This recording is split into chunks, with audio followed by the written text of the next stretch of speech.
नमस्कार, India voice देख रहे हैं आप। मैं हूं आपके साथ रिया डंगवाल। बुलेटिन की शुरुआत करेंगे इस वक्त की बड़ी खबर के साथ। सबसे पहले बात कर लेते हैं यूपी की सियासत से जुड़ी बड़ी खबर की। तो लखनऊ से बड़ी खबर आपको बता दें, स्वामी प्रसाद मौर्य के इस्तीफे से बीजेपी को मुनाफा यहां पर देखने को मिल सकता है। इस्तीफे के बाद एमएलसी की सीट पर चुनाव प्रक्रिया शुरू हो गई है। 25 जून तक नामांकन होना है, 12 जुलाई को चुनाव होगा। संख्या बल के हिसाब से अगर बात करें तो विधानसभा में बीजेपी की संख्या बल 249 और सपा के पास सिर्फ 104 सदस्य हैं। राज्यसभा सदस्य चुनाव के दौरान सपा के साथ विवाद हुआ था, जिसके बाद विवाद होने पर स्वामी प्रसाद मौर्य ने एमएलसी पद से इस्तीफा दे दिया था। तो बड़ी खबर आपको बता रहे हैं, जिस तरह से स्वामी प्रसाद मौर्य ने एमएलसी पद से इस्तीफा दिया था, तो अब उनकी जगह नए सदस्य के लिए चुनाव प्रक्रिया शुरू हो गई है। ज्यादा जानकारी के लिए सीधे रुख करेंगे स्टेट कोऑर्डिनेटर अनिल पाठक जी का। अनिल जी, जिस तरह से स्वामी प्रसाद मौर्य ने एमएलसी पद से इस्तीफा दिया था, अब चुनाव प्रक्रिया उसके लिए शुरू हो गई है। ऐसे में क्या माना जाए, किस तरह से इसे देखें, क्योंकि बीजेपी के पास संख्या बल के हिसाब से ज्यादा सदस्य। पार्टी में जो करीब 3 महीने पहले बगावत हुई थी, उसके नुकसान की भरपाई समाजवादी पार्टी अभी तक कर रही है। राज्यसभा चुनाव में जहां पर 7 विधायकों ने बगावत की थी, स्वामी प्रसाद मौर्य ने ही बगावत का पूरा लापा था, जिस पर समाजवादी पार्टी की तरफ से तीखी प्रतिक्रिया होने के बाद स्वामी प्रसाद मौर्य ने एमएलसी पद से इस्तीफा दे दिया था। बात करेंगे राज्यसभा चुनाव में, तो बगावत के कारण उस समय समाजवादी पार्टी को एक राज्यसभा सीट का नुकसान झेलना पड़ा था। अब जो समाजवादी खाते की सीट थी, जिससे स्वामी प्रसाद मौर्य ने इस्तीफा दिया था, वो भी अब भाजपा के खाते में चली जाएगी, क्योंकि संख्या बल के हिसाब से भारतीय जनता पार्टी का जो विधानसभा में विधायकों की संख्या है वो 249 है और समाजवादी पार्टी के पास सिर्फ 104 विधायक की बचे हुए हैं, क्योंकि अब चुनाव की प्रक्रिया एकदम अलग हो जाएगी। जो संख्या बल है वो मतदान करेगा, तो इस हिसाब से समाजवादी पार्टी को एक एमएलसी की सीट का नुकसान होना तय है और भारतीय जनता पार्टी की जीत का परचम लहराना एकदम पक्का है। बिल्कुल, यानी अनिल जी, जिस तरह से स्वामी प्रसाद मौर्य ने एमएलसी पद से इस्तीफा दिया, उसका साफ तौर पर, क्योंकि अब जब चुनाव होगा, जैसा आपने भी समझाया कि विधानसभा में बीजेपी का संख्या बल समाजवादी पार्टी से ज्यादा है, तो स्वामी प्रसाद मौर्य का एमएलसी पद से इस्तीफा साफ तौर पर यह माना जाए कि बीजेपी को यहां पर मुनाफा।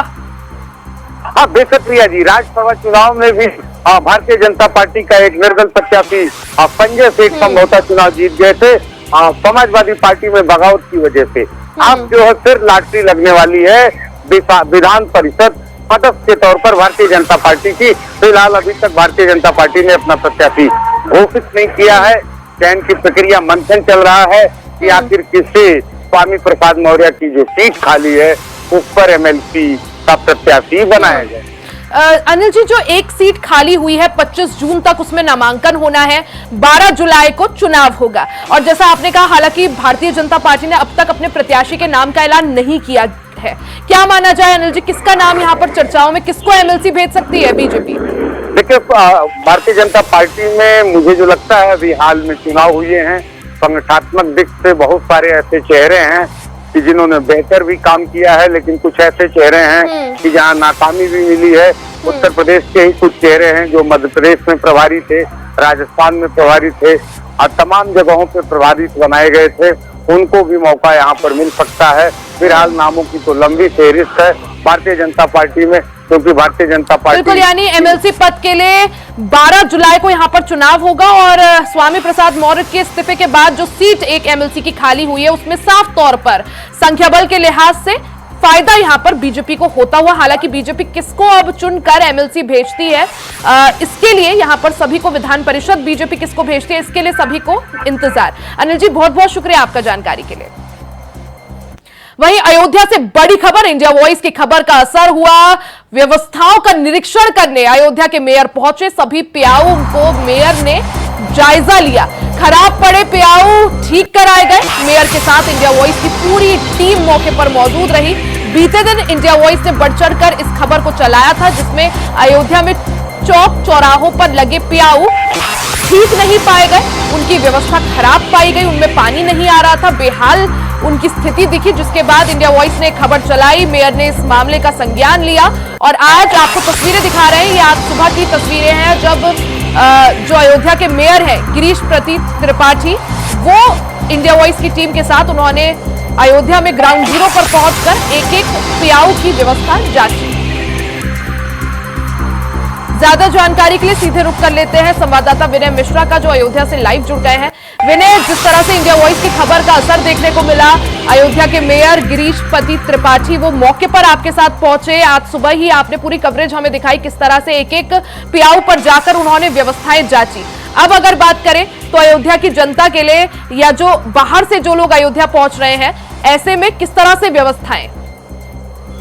बिल्कुल, आपको यहाँ बता दें कि इंडिया वाइज की खबर का यहाँ पे बड़ा असर देखने को मिला है और आज मेयर जो है वो मौके पर पहुँच करके जो खराब प्याऊ थे मौका मुआयना भी कराया है, तो सभी जो प्याऊ थे उससे जो पानी आना शुरू भी हो गया है, जिससे लोगों को जो श्रद्धालु थे उनको जो काफी परेशानियां थी वो यहाँ परेशानियां दूर हुई हैं। और श्रद्धालुओं की अब साफ तौर पर कहना है कि इंडिया वाइज की वजह से जो है यहाँ पे जो खराब प्याऊ थे जो चालू हो गए हैं, उन लोगों ने धन्यवाद भी दिया है। तो मेयर का भी कहना है कि अगर कोई मामला संज्ञान में आता है तो इंडिया वाइज के जो बुलाया गया संज्ञान वो काफी काबिल तारीफ है, उस चीज को लेकर के मेयर साहब ने बताया।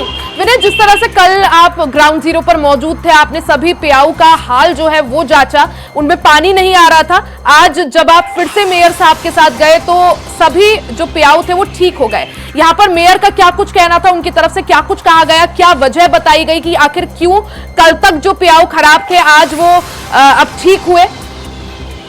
जी बिल्कुल, आपको यहाँ बता दो कि मेयर का यहाँ पे कहना था कि जो प्याऊ नहीं चल रहे थे वो एक दो दिन से खराब पड़े थे, तो वो जो पाइप लाइन है उसकी खुदाई हुई थी, जिसकी वजह से जो है पानी में आने में दिक्कतें हो रही थी।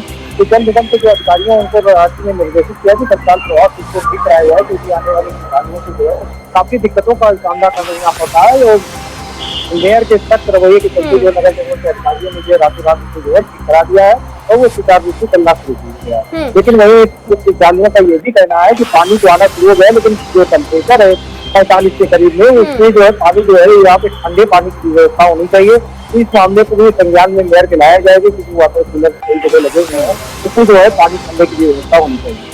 बिल्कुल, यानी आगे व्यवस्थाएं खराब ना हो। आगे जिस तरह से हमने बीते दिन देखा कि प्याऊ जो थे वो बदहाल स्थिति में थे, पानी उनके अंदर नहीं आ रहा था, खराब पड़े हुए थे, आगे ऐसी समस्या ना आए, आगे फिर से ऐसी तस्वीरें सामने ना आए, इसके लिए क्या कुछ व्यवस्थाएं आगे की जाएंगी, क्या कुछ कदम उठाए जाएंगे?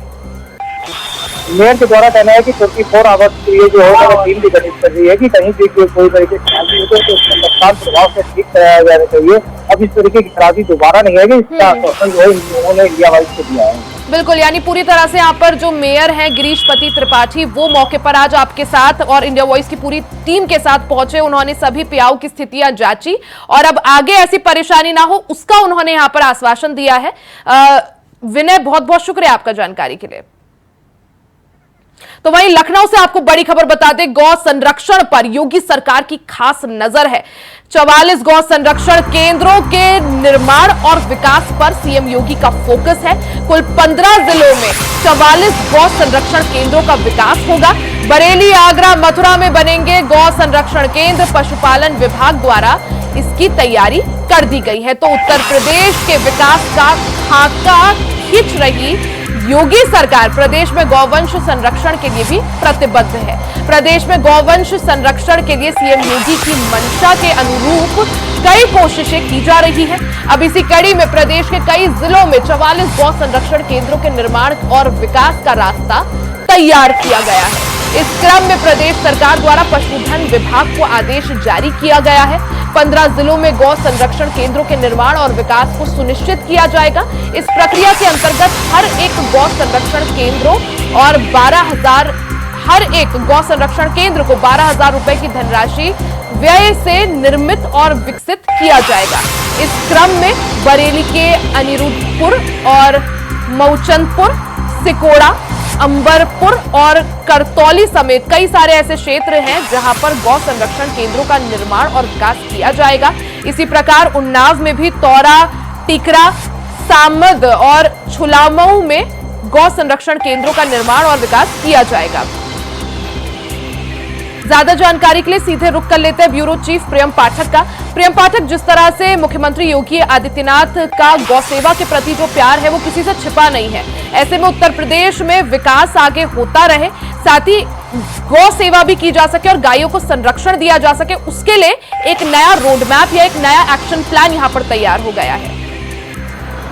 बिल्कुल रिया, देखिए गौ संरक्षण को लेकर और गौ के किस तरीके से उनको बढ़ाया जाए, किस तरीके से उनकी जो हत्या हो रही है उसको रोका जाए, और जो गौशालाएं हैं, जो गौ संरक्षण केंद्र हैं, उनको कैसे और बेहतर किया जाए, इसको लेकर प्रदेश सरकार खुद पूरी तरीके से आप कह सकते हैं कि संकल्पित जो है वो नजर आती है। और यही वजह है, अगर आप देखें जैसे ही 2017 में जब मुख्यमंत्री के तौर पर योगी आदित्यनाथ ने कमान संभाली तो उस समय तुरंत उन्होंने प्रदेश के अंदर सभी बूचड़खानों पर रोक लगाई थी, जहां पर इन जानवरों को, पशुओं को असंवैधानिक तौर पर गैर कानूनी तौर पर जो इनको काटा जाता था, तो उस पर उन्होंने प्रतिबंध लगाया था और पूरे प्रदेश के अंदर ये अभियान चलाया गया। उसके बाद बूचड़ जो खाने थे उनको बंद किया गया था। अब कहीं ना कहीं उनको लेकर जो गाय हैं तो उनको लेकर लगातार योगी सरकार जो है वो कुछ ना कुछ कार्य करती रहती है, चाहे उसको लेकर जो गौ पालक हैं, जो लोग गौ को पालते हैं, उनको चाहे वो धनराशि देना हो, भत्ता देना हो, उसको लेकर हो, उनके खाने खर्चे का जो गायों का है वो देना हो, तो इस तरीके से अलग अलग तरीके से प्रोत्साहित करती रहती है।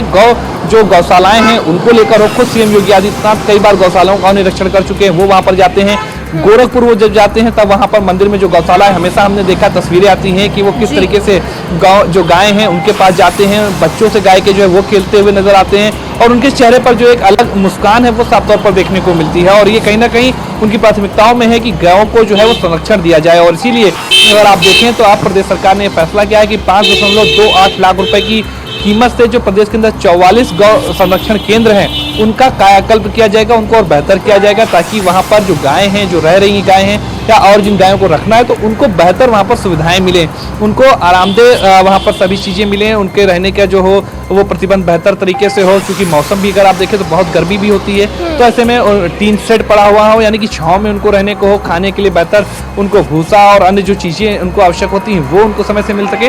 तो ये कहीं ना कहीं कह सकते हैं कि प्रदेश के अंदर एक बड़े शुरुआत जो है वो होती हुई दिखाई दे रही है और उसी के बीच में अब ये गौ संरक्षण केंद्र का जो है वो कायाकल्प होने जा रहा है। प्रियम, कुछ दिन पहले ही एक खबर यूपी के किसी जिले से सामने आई थी, जिले का नाम मुझे याद नहीं है, लेकिन यूपी से ही आई थी, जहां कुछ गायों को एक गौशाला में जो है जेसीबी के माध्यम से दबाया जा रहा था, क्योंकि वहां इतनी सुविधाएं नहीं थी, व्यवस्थाएं नहीं थी। जिसके बाद अब जिस तरह से आपने बताया, ये जो खबर आई है कि उत्तर प्रदेश के मुख्यमंत्री योगी आदित्यनाथ ने साफ तौर पर कह दिया कि गौ संरक्षण केंद्रों का कायाकल्प यहां पर होगा और इसके लिए धनराशि जो है वो स्वीकृत कराई जाएगी।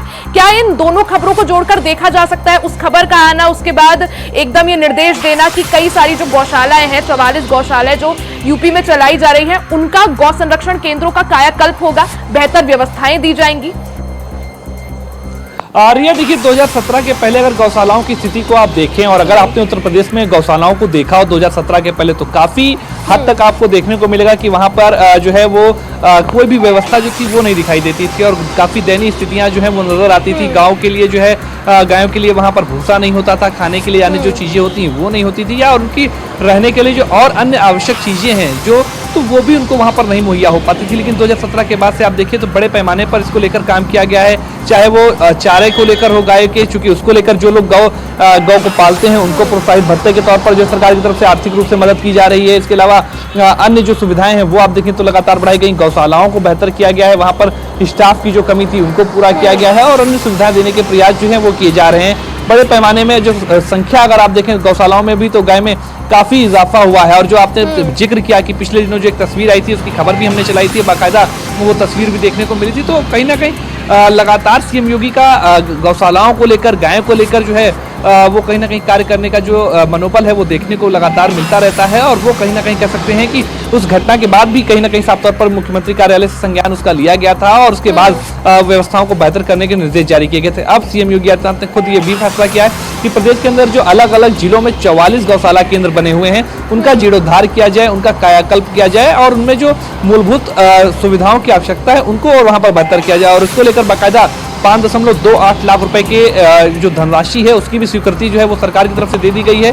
आने वाले दिनों के अंदर जो ये 44 अलग अलग जिलों की गौशालाएं हैं इसके अंदर हम देखेंगे कि बेहतर तरीके से जो है वो जो सुविधाएं हैं, जो मूलभूत सुविधाएं हैं, जिन मूलभूत सुविधाओं की आवश्यकता है वहां पर गायों के रहने के लिए, वो साफ तौर पर जो है वो देखने को मिलेगी। प्रियम, एक वक्त था 2017 से पहले जब उत्तर प्रदेश को माफियाओं के लिए और गुंडा राज के लिए जाना जाता था। 2017 के बाद की अगर मैं बात करूं, इन्वेस्टर्स समिट यूपी में होता है।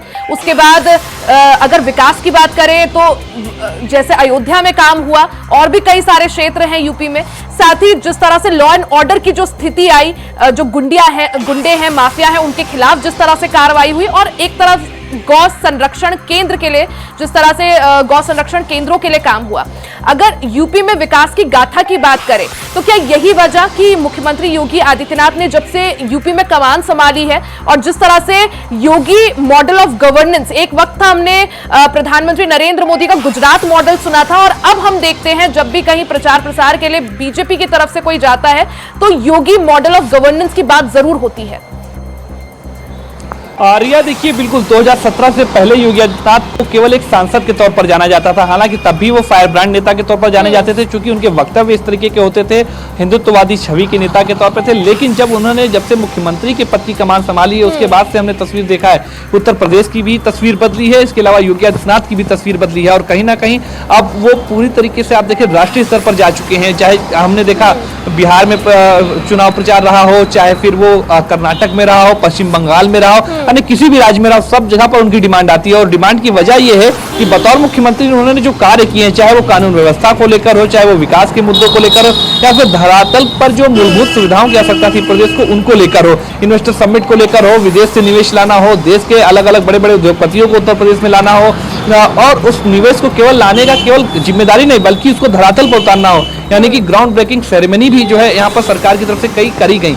और कहीं ना कहीं ये उसका साफ तौर पर नतीजा था कि हमने देखा 2022 में वापस एक बार रिकॉर्ड बनता है, और उत्तर प्रदेश में जो है फिर से बीजेपी की सरकार आती है, बतौर मुख्यमंत्री योगी आदित्यनाथ शपथ लेते हैं। और एक तरफ जहां वो आधुनिक चीजों पर जोर देते हैं, जहां पर वो तकनीक पर जोर देते हैं, वहीं जो कहीं ना कहीं विरासत है उसको भी वो साथ में लेकर चलना चाहते हैं। और इसीलिए उन्होंने कहा है कि जो गाय का संरक्षण है वो बहुत आवश्यक है, और गाय की मदद से बहुत से कार्य होते हैं। तो बतौर योगी, बतौर मुख्यमंत्री, हर एक अपनी भूमिका में वो अलग तरीके से नजर आते हैं और बाखूबी उसका निर्वहन करते हैं। और यही वजह है कि आप देखें उनकी छवि में भी इजाफा हुआ है, उनकी डिमांड में भी इजाफा हुआ है, और जहां जहां जाकर उन्हें प्रचार प्रसार करते हैं, साफ तौर पर पार्टी को उसका फायदा मिलता है, लोग उन पर एतबार करते हैं, लोग उन पर भरोसा कर पा रहे हैं। तो इसके पीछे की वजह है कि योगी आदित्यनाथ की रात दिन की जो मेहनत है वो कहीं ना कहीं यही वजह कि एक तरफ यूपी को आगे बढ़ाने के लिए अलग अलग पहल यहाँ पर यूपी सरकार की तरफ से की जा रही है, तो वहीं दूसरी तरफ गायों को संरक्षण देने के लिए भी एक नई पहल की यहाँ पर शुरुआत की धनराशि यहाँ पर स्वीकृत हो गई है, और जो गौ संरक्षण केंद्र है उनका यहाँ पर कायाकल्प और उनके हालात जो है सुधारे जाएंगे। प्रियम, बहुत बहुत शुक्रिया आपका जानकारी के लिए। तो वहीं लखनऊ से बड़ी खबर आपको बता दें, यूपी की राजनीति में नए समीकरण बनना शुरू हो गए हैं। सूत्रों के हवाले से बड़ी खबर आपको बता दें, उपचुनाव में उतरने पर मजबूर हो गई है बीएसपी। कभी उपचुनाव ना लड़ने वाली बीएसपी अब उपचुनाव लड़ेगी। विधानसभा में संख्या बढ़ाने की बीएसपी की तैयारी है। विधानसभा में बीएसपी के उमाशंकर सिंह अकेले विधायक हैं। इस दौरान लोकसभा, राज्यसभा और विधान परिषद में बीएसपी का कोई भी सदस्य नहीं है। उपचुनाव में प्रत्याशी उतारना बीएसपी की मजबूरी बन गई है। तो बीएसपी को दलित वोट बैंक शिफ्ट होने का डर है। जिस तरह से लोकसभा चुनाव के दौरान जो नतीजे सामने आए, बीएसपी को एक भी सीट पर जीत हासिल नहीं हो पाई। इसको देखते हुए अब बीएसपी अपना जनाधार बढ़ाने के लिए उपचुनाव लड़ने को मजबूर हो गई है। ज्यादा जानकारी के लिए सीधा रुख कर लेंगे संवाददाता चंदन वर्मा का। चंदन, जिस तरह से कोई भी उपचुनाव नहीं लड़ने वाली बीएसपी अब इस कदर मजबूर हो गई है कि अब की बार उपचुनाव में भी दावेदारी पेश कर सकती है, क्या जानकारी? बिल्कुल, देखिए, जिस तरह से 10 सीटें जो खाली हुई हैं, यानी अलग अलग पार्टियों के जो विधायक थे वो लोकसभा लड़कर और लोकसभा जीतकर वो जब संसद पहुंचे, उसके बाद जो 10 सीटें खाली हुई उस पर लगातार हर पार्टियां अपने प्रत्याशियों की चर्चा कर रही है। ऐसे में जो बहुजन समाजवादी पार्टी की देखिए अगर बात कर ली जाए तो बहुजन समाज पार्टी भी अब उपचुनाव में अपने प्रत्याशी उतारने की कवायद जो है वो तेज कर चुकी है। सूत्रों के मुताबिक यानी जो अभी ऑफिशियली कुछ जारी नहीं हुआ, लेकिन ये पता चला है कि जो जिला अध्यक्ष है इस बार जो जिम्मेदारी है वो जिला अध्यक्ष को दी गई है कि जिला अध्यक्ष प्रत्याशी कौन लड़ेगा, किस क्षेत्र से कौन किसको उपचुनाव में उतारा जाएगा, उसकी जो लिस्ट है यानी जो उसकी जो रिपोर्ट है वो तैयार करके बसपा सुप्रीमो मायावती को दिया जाएगा। उसके बाद अंतिम मोहर जो है वो मायावती की लगेगी। तो ऐसे में देखिए ये साफ हो चुका है कि मायावती जो कभी विधानसभा के उपचुनाव में नहीं उतरती थी, ऐसे में जिस तरह से उनके जो प्रत्याशी हैं वो इस बार उतारने की कवायद जो है वो तेज है। हालांकि देखिए बसपा के पास इस टाइम एक ही विधायक है उमा शंकर सिंह, वो विधायक है, उसके साथ ही साथ ना ही एमएलसी की कोई उनके पास ना कोई एमएलसी है ना ही कोई राज्यसभा सांसद है। तो ऐसे में बीएसपी की तूती वहां पर यूपी में बोला करती थी, बीएसपी की सरकार भी थी। उसके बाद अब एक समय है जब विधानसभा में महज बीएसपी एक सीट पर रहकर सिमट गई है, सिर्फ एक विधायक उनका है। और लोकसभा की बात करें, राज्यसभा या विधान परिषद एक भी सदस्य नहीं है। और अभी जो हाल ही में लोकसभा चुनाव हुए उसमें बावजूद तमाम मेहनत के हर सीट पर प्रत्याशी उतारने के, जितने कॉन्फिडेंटली बीएसपी ने कहा था कि हम इस चुनाव में अकेले लड़ेंगे, बिल्कुल नतीजे उसके उलट देखने को मिले। बीएसपी एक भी सीट पर जीत हासिल नहीं कर पाई। क्या यही वजह कि अब बीएसपी जो है वो उपचुनाव लड़ने को मजबूर, और अगर उपचुनाव लड़ती है, जिस तरह से लोकसभा चुनाव में हमने देखा कि कुछ भी परिणाम जो है बीएसपी के पक्ष में यहां पर नजर नहीं आया, बीएसपी अपना खाता तक नहीं तो खोल पाई, तो उपचुनाव में अब किस तरह से आगे रणनीति बनाई जाएगी? बिल्कुल देखिए रिया, जिस तरह से बहुजन समाजवादी पार्टी लोकसभा में भी अपने प्रत्याशियों को उतारा था, लेकिन कहीं ना कहीं करारी हार देखने को मिलती, जिसके बाद अब साफ तौर पे ये देखा जा रहा है कि बहुजन समाज पार्टी यानी मायावती अब उपचुनाव में अपने प्रत्याशियों को उतारेंगे। हालांकि जिस तरह से अभी देखने को मिला है कि लोकसभा चुनाव में पूरी तरह से हार देखने को मिली, उसके बाद अब यही वजह रही है कि उनके कोई कैंडिडेट रह नहीं गए, उनके कोई विधायक नहीं रह गए। इसी को लेकर जो 10 सीटें रिक्त हैं उस पर अपने प्रत्याशी उतारने की जो कवायद है वो अब जारी हो चुकी है। अब देखने वाली बड़ी बात ये होगी कि किस किस को टिकट दिया जाता है। हालांकि जो बहुजन जिस तरह से लोकसभा चुनाव में हमने जिस तरह से रण देखा, एक तरफ बीजेपी, दूसरी तरफ बीएसपी, तीसरी तरफ समाजवादी पार्टी और कांग्रेस का गठबंधन, उपचुनाव में किस तरह से रण सजता है उस पर सभी की निगाहें। चंदन, बहुत बहुत शुक्रिया जानकारी के लिए। वहीं रांची से बड़ी खबर आपको बता दें, झारखंड में कैबिनेट बैठक होगी, सीएम सोरेन की अध्यक्षता में बैठक होगी, मंत्रिपरिषद की बैठक होगी। राज्य की जनता को एक साथ कई तोहफे मिलने की उम्मीद है।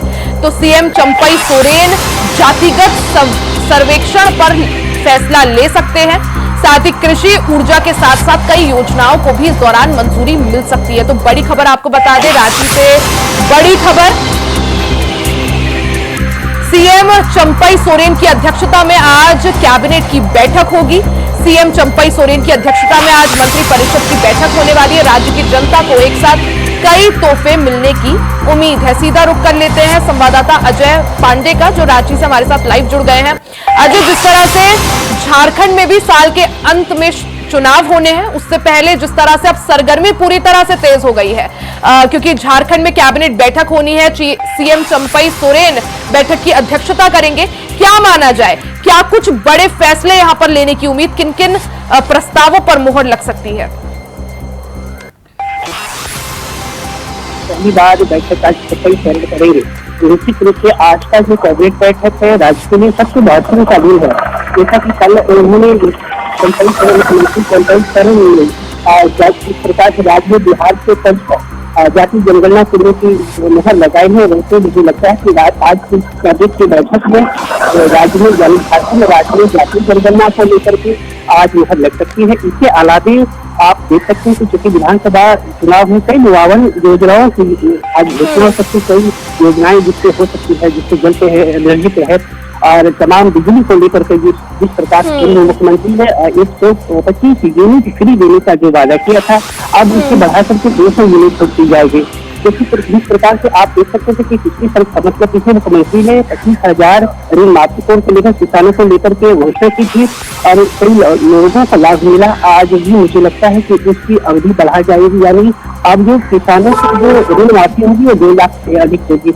इस प्रकार से देख सकते कई ऐसे महत्वपूर्ण फैसले आज राज्य में लिए जा सकते हैं राज्य सरकार के लिए आज जनताओं के लिए सबसे खास बिल्कुल अजय, जिस तरह से आपने बताया कि किसानों को बड़ी सौगात इस दौरान दी जा सकती है, किसानों के लिए 2 लाख रुपए तक का जो लोन माफी है उसके प्रस्ताव पर मुहर लग सकती है। साथ ही बिजली यहाँ पर एक बड़ी समस्या, क्योंकि बिजली 200 यूनिट तक बिजली बिल माफ हो सकता है। अगर इन सभी मुद्दों को देखें, किस तरह से जनता को यहाँ पर साधने की कोशिश और किसानों के लिए कितना बड़ी सौगात ये? निश्चित रूप से जिस प्रकार से लगातार पूर्व मुख्यमंत्री हेमंत सोरेन ने जिस प्रकार आदिवासियों को लेकर के मुफ्त अनाज और समान बिजली देने की जो बात कही थी, इसी तालाब लोकसभा चुनावों में देखना पड़ा। आपने देखा हो कि जो जितने भी क्षेत्र रहे हैं यानी रिजर्व जिसमें एनडीए की गठबंधन की टीम ने वहाँ जीत हासिल की है। तो निश्चित रूप से इस प्रकार की जितनी भी योजनाएं सरकार को इसने लागू किया है, इस पर निश्चित रूप से लागू होगा। और मुझे लगता है बिल्कुल, यानी जल्द सीएम चंपई सोरेन की अध्यक्षता में कैबिनेट की आज बैठक होने वाली है। क्या कुछ किन किन प्रस्तावों पर यहां पर मुहर लगती है, सभी की निगाहें। अजय, बहुत बहुत शुक्रिया आपका जानकारी के लिए। इसी के साथ इस बुलेटिन में फिलहाल के लिए सिर्फ इतना ही। खबरों का सिलसिला जारी रहेगा, बने रहे हमारे साथ।